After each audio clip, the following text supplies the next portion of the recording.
So, the last part of the work that we want to take a look at then is the chemistry of water. So how the intermolecular forces actually affect water and why water has the wonderful properties that it has.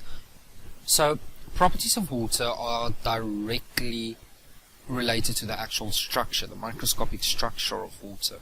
And this refers to the shape of the molecule, the polar nature of the molecule, and also the intermolecular forces that holds water together. Now, just as an interesting fact, in 1 liter of water, there is 55.5 moles of water. And you can then go multiply that by Avogadro's number and find that that means there's 3.34 times 10 to the power of 25 molecules of water in a liter of water.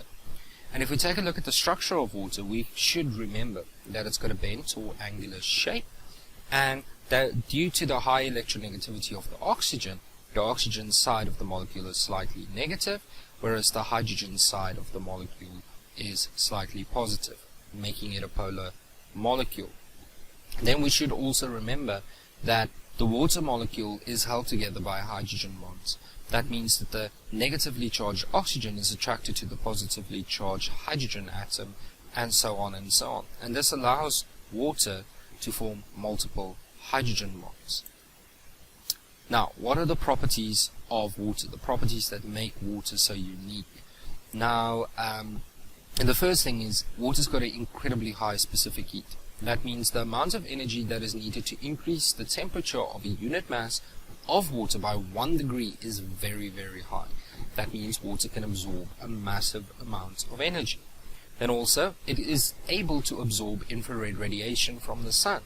So water can absorb this infrared radiation, and that means that the oceans and other water bodies on our planet is turned into heat reservoirs, which is incredibly important. 70% of the surface of our planet is water, and all 70% of that surface is then used as a heat reservoir, meaning it absorbs infrared radiation during the day, and then when it turns to night, it releases that energy into the atmosphere again.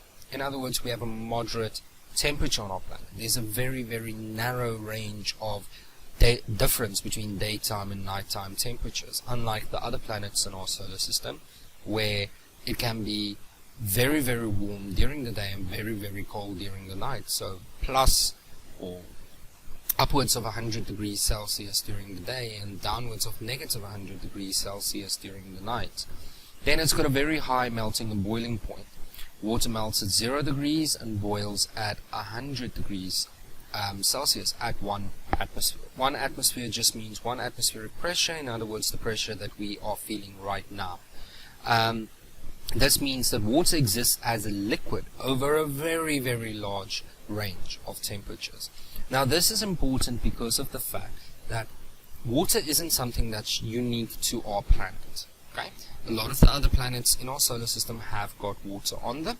A lot of the asteroids passing our planet has got water on them. Okay? Water is abundant, but water in its liquid form is very, very, very rare.